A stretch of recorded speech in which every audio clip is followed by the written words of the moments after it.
পৌঁছেছি গঙ্গাজলঘাটি ব্লকের নাচনচণ্ডী পাহাড়। আজকে আমরা বাঁকুড়া জেলার ছোট্ট একটা পাহাড়, কিন্তু এটা সকলের কাছেই অজানা। সেই পাহাড়টাকে কিভাবে সাজিয়ে তুলেছেন আমাদের অন্যতম প্রিয় সমাজসেবী জিতেন গড়াই মহাশয় রয়েছেন, এবং আরও আমার ভাইয়েরা উপস্থিত আছেন।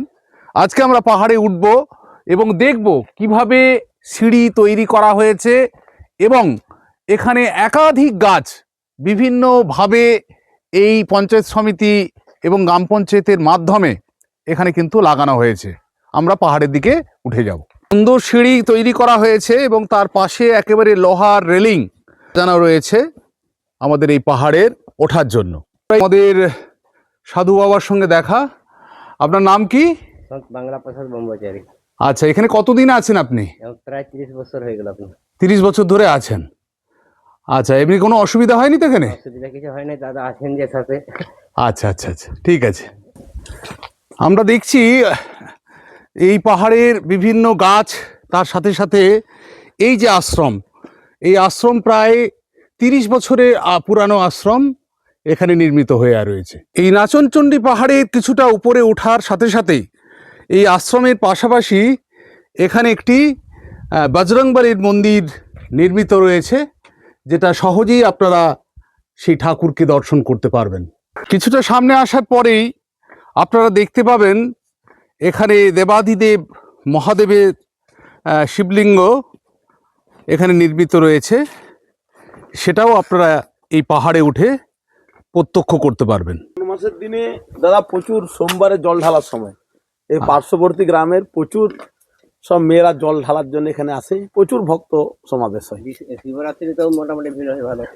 শিবরাত্রিতেও ভিড় হয়ে থাকে, ছোটখাটো অনুষ্ঠান, এবং শ্রাবণ মাসের পুরো শ্রাবণ মাস জুড়ে এখানে জল শিবের মাথায় জল দেয়া হয় আর কি।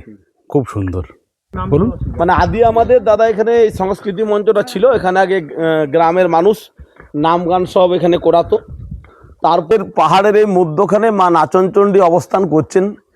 এই মা নাচনচণ্ডী আমরা তো কেউ জানি না, আমাদের যারা পূর্বপুরুষ রয়েছে তারাও সম্ভবত জানে না কতদিন থেকে মা নাচনচণ্ডী এখানে অবস্থান করছেন। প্রায় রাজাদের আমলে, রাজাদের সময় থেকেই মা নাচনচণ্ডী এখানে পূজিত হচ্ছেন, এবং এখানকার আমাদের পার্শ্ববর্তী কয়েকটি গ্রামেরই মানুষজন তারা মা নাচনচণ্ডীকে অত্যন্ত ভালোবাসেন। মা নাচনচণ্ডীর আশীর্বাদ নিয়ে তারা যে কোনো শুভ কাজে তারা বেরিয়ে যান। এলাকার মানুষের কাছে মা নাচনচণ্ডী অত্যন্ত জাগ্রত দেবী হিসাবে পূজিত হয়। কোনো শুভ কাজের ক্ষেত্রেই এলাকার মানুষ মা নাচনচণ্ডীর আশীর্বাদ নিয়ে শুভ কাজে তারা নামেন। ভক্তরা কোন কোন জায়গা থেকে আসেন? আমাদের মূলত তো 7-8টি গ্রামের মানুষ, তাদের কাছে আমাদের মা নাচনচণ্ডী প্রতিদিনেরই তারা নিয়মিত পূজিত হন তাদের কাছ থেকে। এবং আজকের দিনে আমরা দেখছি আমাদের পার্শ্ববর্তী গ্রামের মানুষজন যারা বিভিন্ন কর্মসূত্রে রানীগঞ্জ, বাঁকুড়া, দুর্গাপুর, আসানসোল, কলকাতা, এমনকি আমাদের দেশের বিভিন্ন প্রান্তে দিল্লি, উত্তরপ্রদেশ যেখানে থাকুন না কেন, এই মা নাচনচণ্ডীর পুজো তারা বছরে একবার করে দেওয়ার জন্য আসবেনই।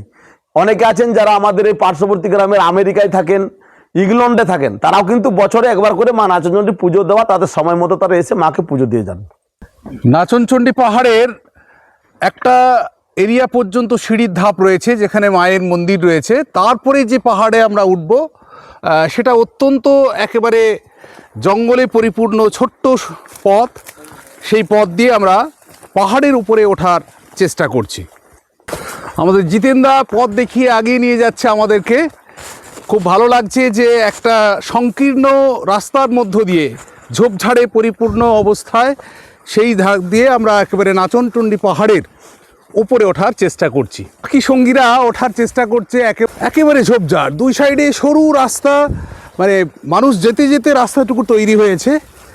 সেই পথ দিয়ে আমরা উঠে পৌঁছাবো এই নাচনচণ্ডী পাহাড়ের একেবারে সর্বোচ্চ শিখরে। আমরা পাহাড়ের একেবারে সর্বোচ্চ জায়গা যেখানে, সেই জায়গায় এসে উপস্থিত হয়েছি। এখান থেকে আপনারা দূর থেকে দেখতে পাচ্ছেন কৃষিক্ষেত্র ভূমি রয়েছে, গ্রানাইট শিলাস্তর আপনারা দেখতে পাচ্ছেন। এখানে কাটতে হবে, বিভিন্ন জায়গায় ছড়িয়ে ছিটিয়ে অবস্থান করছে। আমাদের প্রিয় সাধু বাবা তিনি আসছেন, তিনিও আমাদের পথ দেখিয়ে নিয়ে এলেন। মায়ের আদি স্থান ছিল এটি। আচ্ছা কোনো ভক্ত মানে উঠতে না পারার জন্য উনি নিচে গেছেন হয়েছে পেচকগড়ে।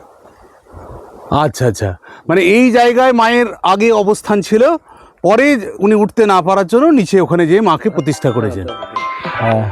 এই নাচনচণ্ডী পাহাড়ের একটা ইতিহাস আমাদের প্রিয় সাধু বাবা তিনি বললেন যে এই পাহাড়ে সর্বোচ্চ শিখরে মায়ের অবস্থান ছিল, কিন্তু যিনি পূজারী ছিলেন তিনি এই পাহাড়ে সর্বোচ্চ সময় উঠতে না পারার জন্য মাকে তিনি বেশ কিছুটা পাহাড়ের নিচে প্রতিষ্ঠা করেছেন এবং তিনি এখন সেখানে রয়েছেন এবং সেইভাবে ওখানে পূজিত হচ্ছেন মা।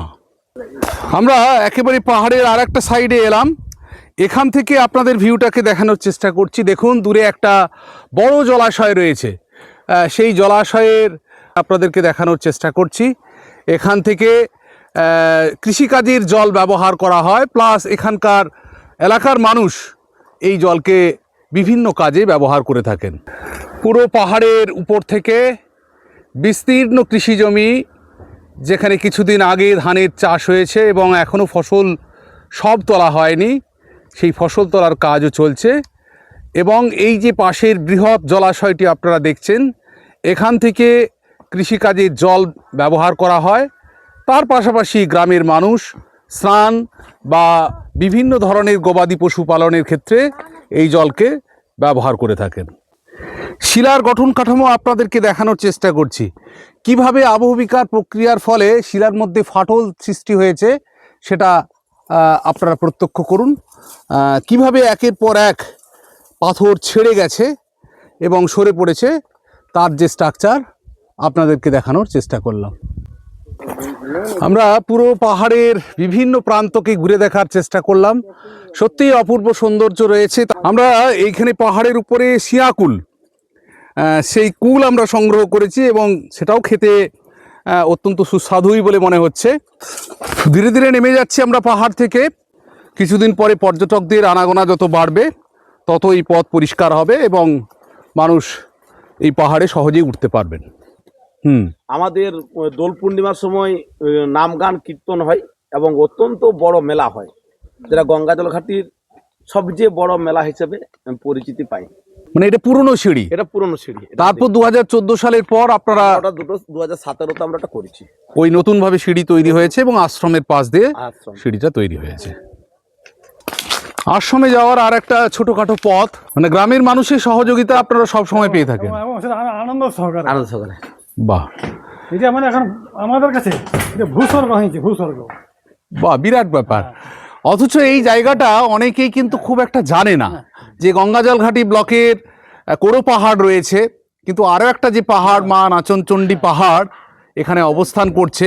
এটা বয়সটা তো কম হলো, ওই জন্য হ্যাঁ, মানে পরিচিতিটার ক্ষেত্রে আপনারা 2014 সাল থেকে এর পরিচিতি করার জন্য চেষ্টা করেছেন, সিঁড়ি তৈরি করেছেন, মায়ের মন্দির তৈরি করেছেন, প্লাস আশ্রম তৈরি হয়েছে। এটা একটা বড় একটা প্রাপ্তি বলা যেতে পারে এলাকার মানুষের পূর্ণ সহযোগিতায়। দুর্গাপূজার সময় মনে হয় সর্বগ্রামে নেমে এসছে। দুর্গাপূজার সময়, দুর্গাপূজার সময় মানে এত ব্যাপার হয়ে যায়, আমরা মানে আনন্দ আমরা নিজেরাই ভাবতে পারি, এত আনন্দ পাই যায় সব সাধারণ কাছ থেকে। আমরা এরপর বিসিন্ডা পাহাড় বা নাচনচণ্ডী পাহাড় থেকে নিচের দিকে নেমে আসছি। আমাদের সমস্ত পাহাড়ে ওঠার সঙ্গীরা, বিশেষ করে জিতেনদা থেকে শুরু করে ইন্দ্রজিৎদা থেকে শুরু করে সকলেই রয়েছেন, শ্রদ্ধেয় মাস্টারমশাই, সকলকে শ্রদ্ধা জানায় আজকের একটা সুন্দর পরিবেশে আপনাদের সামনে মিলিত হওয়ার জন্য। তাই আপনাদেরকে আমি আহ্বান রাখব, বাঁকুড়াকে ভালোবেসে আপনারা গঙ্গাজল ঘাটি ব্লকের বাসস্ট্যান্ড থেকে মাত্র 9 কিলোমিটার দূরে অবস্থিত এই বিসিন্ডা পাহাড় বা মা নাচনচণ্ডী পাহাড় আপনারা দর্শন করতে আসবেন এবং প্রকৃতির কোলে এক অপরূপ সৌন্দর্য নিরিবিলিতে এখানে আপনারা অবগাহন করতে পারবেন। এখানে প্রায় 7-8টি রুম রয়েছে, অতিথি নিবাস রয়েছে, সেখানে আপনারা রাত কাটাতে পারবেন। সন্ধ্যার দিকে যেহেতু পাশেই রাজামেলা আদিবাসী গ্রাম, সেখানে শিল্পীরা এখানে সাঁওতালি নৃত্য প্রদর্শন করে। এই অতিথি নিবাস থেকে আপনারা সহজেই সেটাকে প্রত্যক্ষ করতে পারবেন। সকলে ভালো থাকবেন, সুস্থ থাকবেন। ধন্যবাদ।